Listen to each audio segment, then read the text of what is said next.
आपका बहुत शुक्रिया। आप क्या कहते हैं, क्या हम इस तरह आगे बढ़ सकते हैं?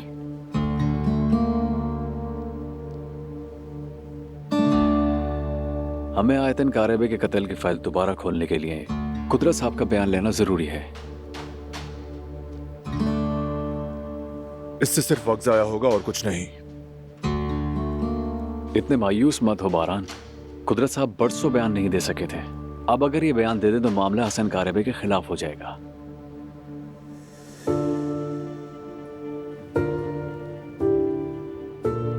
आप क्या कहते हैं कुदरत साहब, तो बयान देंगे आप?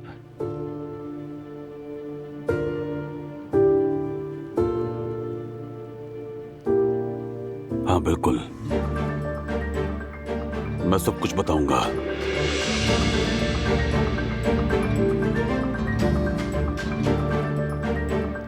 ठीक है, चलो तो फिर शुरू करते हैं।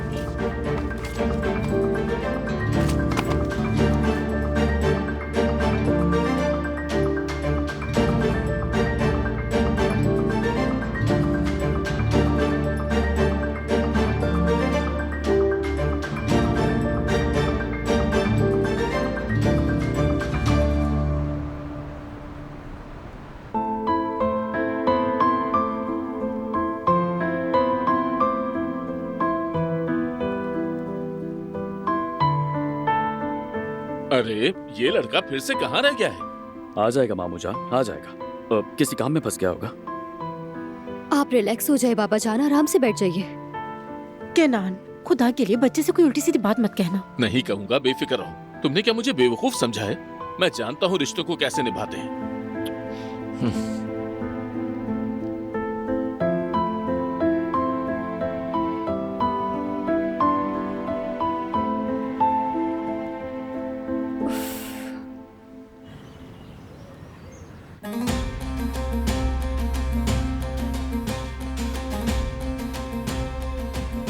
मेरा मतलब यह है कि मेरी बीवी आयतन को गोली मारने वाला हसन ही था।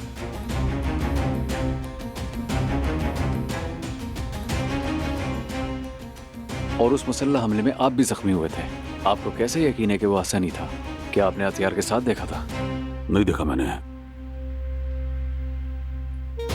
मगर जब मैं व्हील चेयर पर था तो उसने कई बार खुद इकरार किया मुझे मजीद अदियत देने के लिए।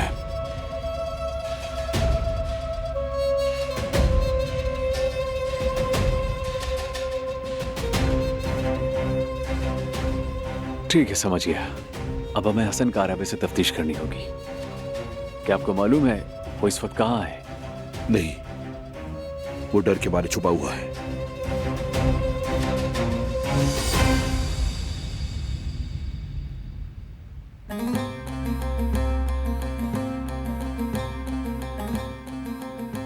मुझे अंदाजा था। वक्त ज़ाया किए बगैर वसी पैमाने पर तलाश शुरू कर रहा हूं। हम उसे जल्दी ढूंढ लेंगे, फिक्र ना करें।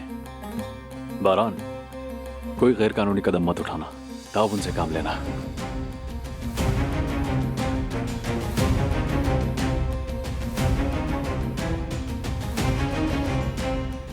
ओके, अल्लाह हाफिज।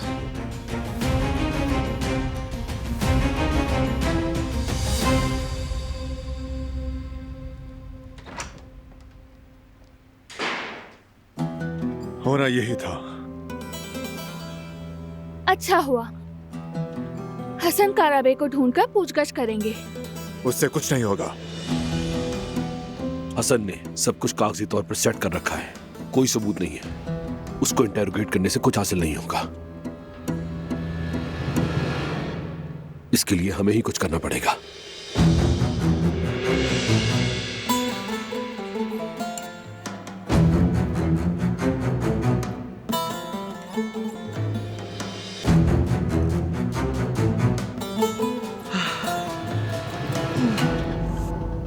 आप ठीक तो हैं दादी जान? हाँ मैं ठीक हूँ बेटा, जरा ताज़ाफा ले लो।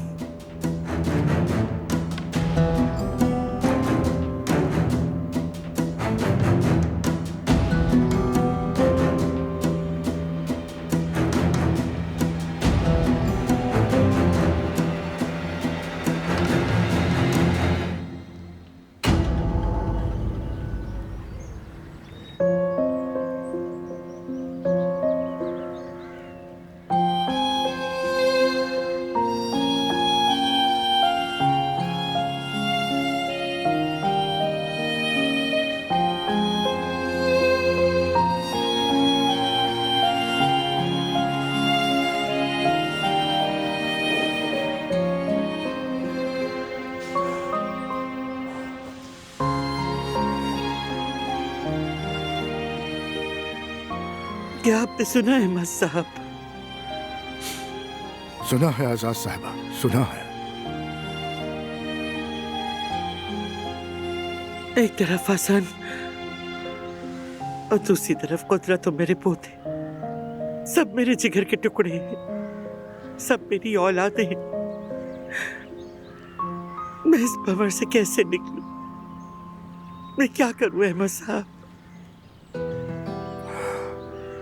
आपका जमीर जो भी आपसे कहे आप वही करें आजाद साहिबा। सब कुछ तोलकर परख कर फैसला कीजिएगा। सही कहा अहमद साहब आपने। हसन ने कबीले के उसूल तोड़े, हमारे खानदान से गद्दारी की है, उसकी वजह से बहुत खून बहा। मगर चाहे कितना ही बुरा हो, आखिर औलाद ही तो है, इसलिए ना फेंकी जाती, ना मां से बेची जाती। मेरे दिल के किसी कोने अब भी उसके लिए तरस है, बल्कि शायद ये सब मेरी ही वजह से हुआ। मैं अपने बच्चे की अच्छी मां ना बन सकी। एक दिन भी मैं उसे फख्र से ये ना कह सकी, आओ मेरे शेर बेटे सीने से लग जाओ, इसीलिए उससे सब कुछ जला डाला। आजाद साहिबा, औलाद की तरबियत में सबसे बड़ी जिम्मेदारी एक माँ की होती है, और ऐसी माँ के लिए जो इस अजीम फर्ज को निभाने की भरपूर सलाहियत रखती हो। हमारे नबी हजरत मोहम्मद मुस्तफ़ा सल्लल्लाहु अलैहि वसल्लम ने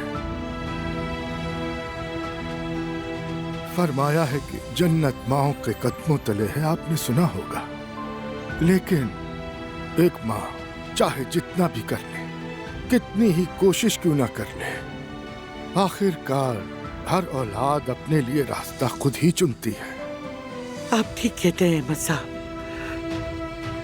मैं इतने साल बहुत सी बातों पर खामोश रही, बल्कि शायद अगर वक्त पर बोल पड़ती तो आज ये दिन ना देखना पड़ता। जो होना था हो गया, जो गुजरना था गुजर गया, लेकिन अब हमें आगे की तरफ देखना होगा। याद रखिए, हर गुनाह एक दिन अदल के तराजू में जरूर तोला जाता है।